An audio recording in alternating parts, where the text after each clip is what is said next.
If you've ever wanted to walk up to your local basketball court and challenge LeBron James to a game of one-on-one, then this is the game for you. NBA All World is the newest game from Pokémon GO's developer Niantic, and for the last 2 weeks or so, I've been playing a beta version of the game, checking it out, and today, as I struggle to shoot against LeBron, I'm gonna show you everything I've learned, show you how to play the game, and let you know what I think of it, let you know if I think it's worth downloading. I should say now this isn't a sponsored video.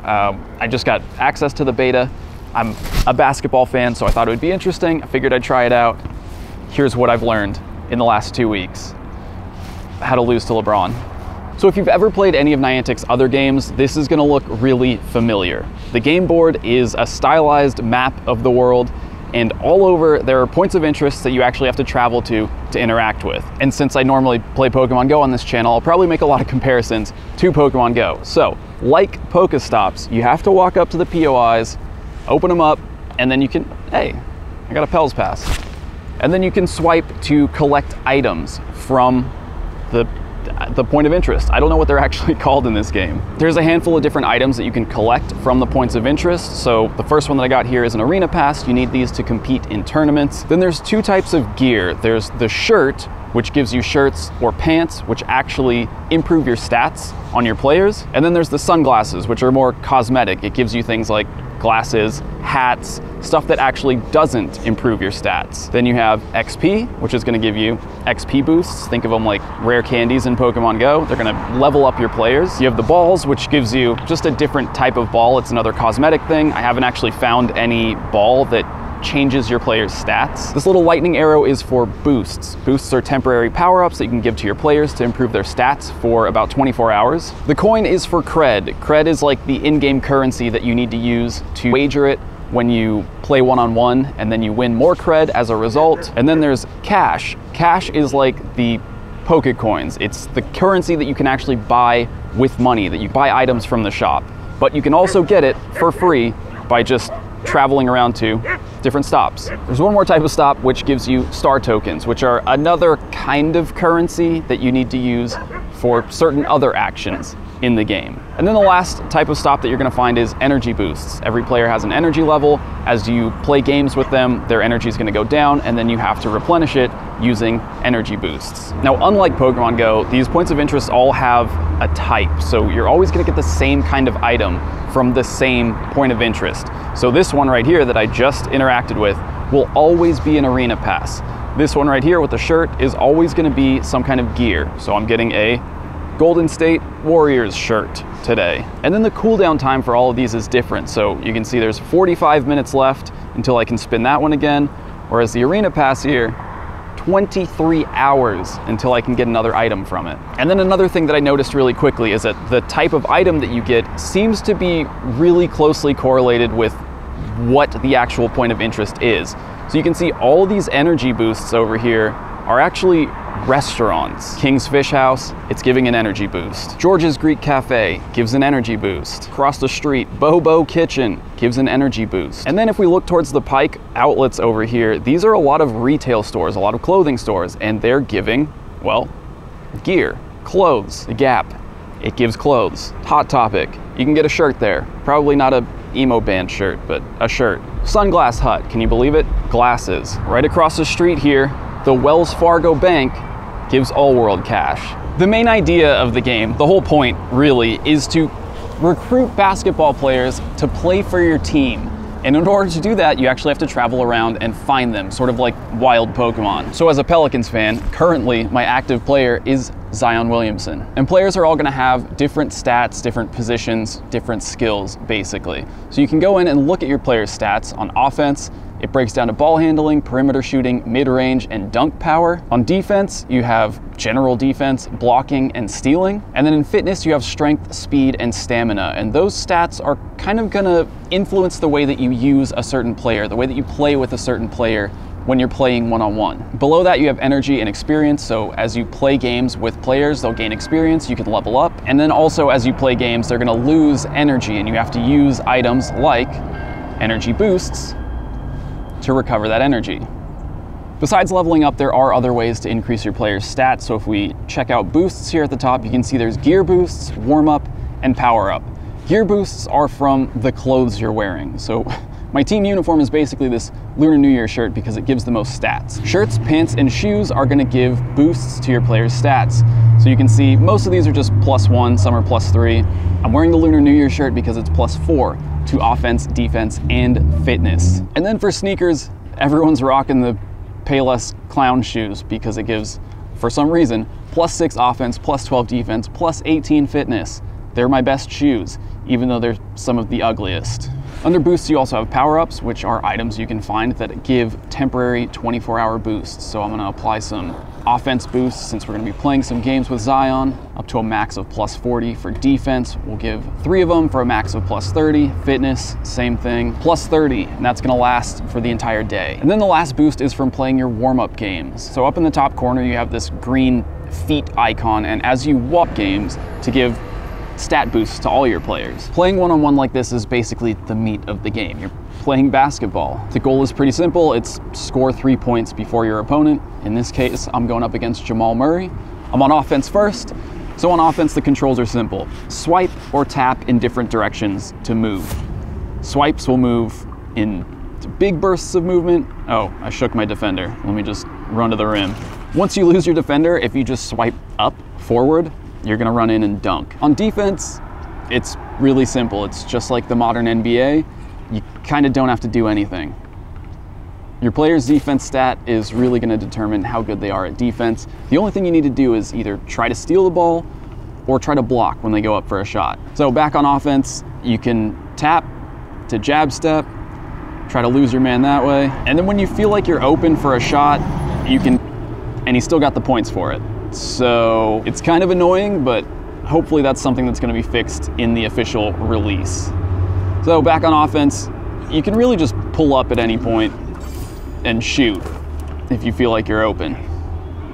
There you go. Simple. After each game, you're gonna get some rewards. In this case, I got some team reps, some cred, and an XP wildcard. So with the warm-up games finished, let's go for a walk and see if we can find any players to recruit. You'll come across players on the map just like you would find wild Pokemon in Pokemon Go, but they're a lot less common. The one thing that I have noticed is that they seem somewhat correlated with Pokemon Go spawns, so anywhere where you have a big cluster spawn of Pokemon, there's probably 10 of them right here, you can usually find a couple players there. In this case, 10 Pokemon, 1 player, Jalen Green. When you encounter players, you have to beat them in a shooting drill to recruit them to your team. In this case, it's beat the clock. There's 3 different types of drills. There's release when you try to get to the sweet spot. There's a little margin for error. The better your player is on offense, the higher his offense stat, the better shooter they're gonna be, the easier it's gonna be to hit the shots. But basically, when you go up against a wild player, so to speak, a free agent, I guess, you just want to make as many shots as possible. 3, oh, that was terrible. I'm nervous because you're watching now. 11-7 though, it's a win. So I already have Jalen Green on my team, but if I didn't have him, I beat him in the shooting contest, he would then join my roster. Get some rewards for beating the player there. So even if you already have a player recruited, you still want to keep playing against them because you're going to get rewards, you're going to get XP for your players. And actually later on, when it comes time to rank up players, some of them actually require beating a specific player a certain number of times in drills. So if we look at Anthony Edwards here, in order to upgrade him, I need to have 15 star tokens, 10 tournament rings, and I need to beat, I don't think they have beef, but got to beat them 3 times. So once you have players recruited to your team, the main thing that you're really going to do with them is try to become the ruler of the court at different basketball courts that you find throughout the game. So right here, right behind me, is the Lincoln Park basketball court. And then if you look around, there's going to be a few more. They're like gyms in Pokemon Go, and you can see them kind of off in the distance. There's one way over there, the square dancing plaque court. Now, if you played Pokemon Go back in 2016, these courts are going to feel very similar. If you play Rule the Court, you're going to see that there's 10 rulers currently on the court, like there used to be 10 Pokemon in gyms. And basically, the goal is to beat them. If you beat one of these players, they get knocked off the court. And if you beat them all, you become the rank 1, the ruler of the court. Now, currently, they're all bots in the court since I'm playing a beta version of the game. but once the official game is out, hopefully there will be some actual players in here. So when you're at the court, you can challenge any player. You don't have to start at the bottom, you can challenge anyone, but to start, I'm gonna go with one of the lower skilled level players. So here's Dante DiVincenzo with an overall skill of 136. You can also view the player's stats, so you can see what they're good at or bad at if you want to try to exploit a matchup. But when you have a really big skill difference between your player and the opposing player, my Zion Williamson has 497 skill versus 136. It's pretty easy to just bully your way to a win. So lower skill players are going to be a lot more predictable. I could probably just go for a steal at any point. Yeah. Lower skill players are going to be a lot easier to block, a lot easier to steal from. Honestly, a lot easier to just run right past them for an easy layup. There's some pretty predictable patterns from the AI at these lower levels. Dribble to the right, yep, there it is. Dribble to the right 4 times, then I steal the ball. A lower skill level player is a lot easier to exploit on offense too, a lot easier to shake with just a little crossover. Should be a lot easier to block. Let's let him go up for a shot. Blocked. It still went in, but it did say blocked. And since they're lower skill, it's also a lot easier to just jab step, pump fake, get them out of position, take the shot. It's pretty easy. So with that win, Dante DiVincenzo is knocked off the leaderboard, and I can put Zion on the leaderboard for the court. And when you leave a player on a court, they're no longer your active player, so you have to activate a new player. So let's go with, who was I working on? Darius Garland. But now Zion's on the leaderboard. I'm number 10, and as I continue playing these players above me, I'll knock them off and move up a spot. So once you have a player on the leaderboard, that's the only player that you can use on that court to move up the leaderboard. So let's go for like a more challenging. There you go, Kevin Durant, skill level 381.5. This will actually be a little bit more of a challenge. So for me, this is where the game gets fun, when it's, you know, actually a little bit more difficult to score. Let's see what we do here. Jab step. Pump fake, pump fake, pump fake, pump fake. You can see he doesn't bite on the pump fake as easily as Dante DiVincenzo. There's a crossover. Let's see, a better player is gonna steal the ball. Oh, got him. All right, that was just as easy as DiVincenzo. Let's try this again. Jab step, go left, got a little bit of space. Shoot over Kevin Durant. Go for a steal. Wow, this is a lot easier than I thought it was going to be defensively. Crossover. Oh. Zion with a career best 42. 5 assists. All right. Can I block his shot though? Probably not. So a better offensive player is going to be a lot harder to block. You have to time it better. Sometimes you're just not good enough on defense to block, even if you're in the right place at the right time. Jab left. Oh, got some space. Pull up. There you go. One-on-one. Zion beats Kevin Durant. You heard it here first. So 8 more wins and I'll be at the top of the leaderboard, and that shouldn't be too difficult because Kevin Durant was the highest skill player on the leaderboard. Everyone else should be easier than that. As you play games with your player, they're gonna earn XP and you can level up. The level up does cost cred, so 4,950 to go to level 8 with Zion Williamson.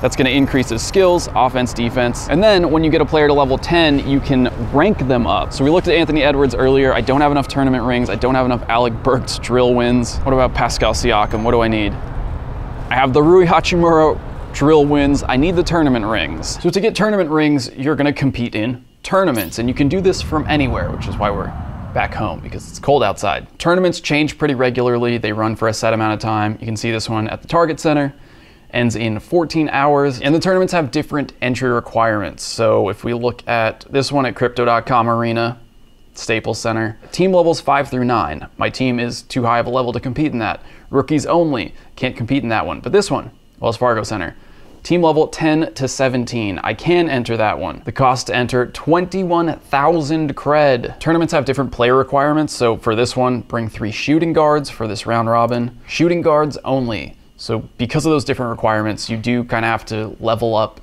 different types of players, different positions, because you can't always use the same players for every tournament. So let's choose some shooting guards. Anthony Edwards is my best. Paul George a shooting guard. We'll bring Devontae and Jordan Poole. You really don't have to bring 4 players. You can play the whole tournament with just one of them. which is probably what I'm gonna do. But basically in the tournament, you're gonna play 3 games against AI-controlled versions of other people who have entered the tournament, and you're gonna get points based on how well you do. So by preventing your opponent from scoring, you're gonna get points. For blocks, steals, dunks, you're gonna get points for those. You basically just wanna play as well as you can, and also stop your opponent from scoring. It's just like playing in a gym, first to 3. So let's see if I can shake Devontae here. All right, blocked by 6'1" Devontae Graham. It happens. Kessler got it away from behind. Blocked away by Graham. Oh God. I'll just pull up. Oh, that's terrible. It's because I'm talking about it. I can't play and talk at the same time. It's gonna have to go up. Blocked.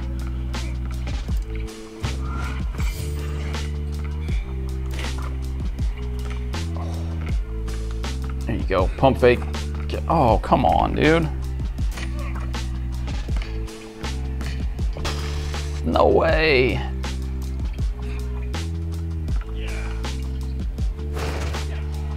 All right, that's a win. I got 67 points for that, which isn't great, actually, because I let him score twice. Oh, it is forcing me to bring a different player. I feel like it hasn't done that before. All right, I'm playing Paul George versus Russell Westbrook this time. I'm taller, can I just shoot over him?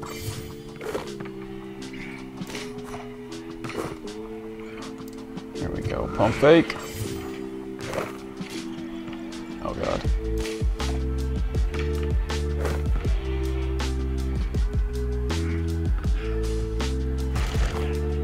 Another 70 points. Putting some boosts on Jordan Poole. I might as well use all my boosts because this is the beta and my progress is getting wiped when the official game launches. There we go. Nice. Oh my God, broke his ankles. Jordan Poole can do that?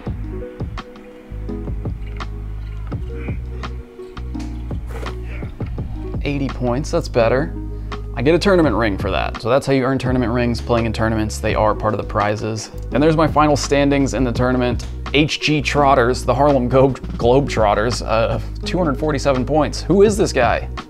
The only non-bot in the tournament besides me. But when the tournament airs play, I should stay in second. But 14 hours from now, I'll get some extra awards. But that's it. That's really the bulk of the gameplay. So here's my final thoughts. I think like a lot of Niantic's other games, probably all of Niantic's other games, it suffers from a sort of lack of end game. You know, you're going out to challenge players so you can recruit them, so you can play against other players, so you can earn items to level up your players, so you can play against more players, so you can level up your players. And it's sort of this circle that doesn't really go anywhere. You know, ultimately, like Pokemon Go, it's kind of a collection game. As you level up your own player level, your team level, you can recruit better players. You have to get to the max level to even be term motivation to play the game. The one-on-one mechanics are fun, kind of, as long as there's a challenge. Once your players are a certain level above all the other players that you're playing against, it gets boring pretty quickly because it's a little bit too easy, I think. But hopefully if enough players are playing the game and leveling up their players, then it should be easier to find more challenging players to play against, which helps keep things fun for a little while. And obviously as a basketball fan, I've enjoyed trying to go out and find the players from my favorite team, the Pelicans. I still haven't found and recruited CJ McCollum. But at the same time, the number of players that you can recruit is limited. There's only 4 Pelicans players in the game, and it's not even like their 4 best players. Brandon Ingram isn't even available in the game, while Devontae Graham and Larry Nance Jr. are. But for the first week or so, I definitely was really enjoying the novelty of it. It was actually getting me outside more than Pokemon Go was. Kind of like how Pikmin was when it first came out. It was just a nice, refreshing change of pace from playing the same game every day. But hopefully, you know, with the official release now of NBA All World, there's going to be more players. Hopefully there's more of a challenge, and that'll keep things interesting. But if you do decide to play the game, leave a comment and let me know what you think. I'm really curious to see what happens if the NBA starts promoting this game, you know, during games. I want to see how an audience who hasn't played any of Niantic's games, who hasn't played Pokemon Go, would react to NBA All World. We'll see. If you want to see the latest Pokemon Go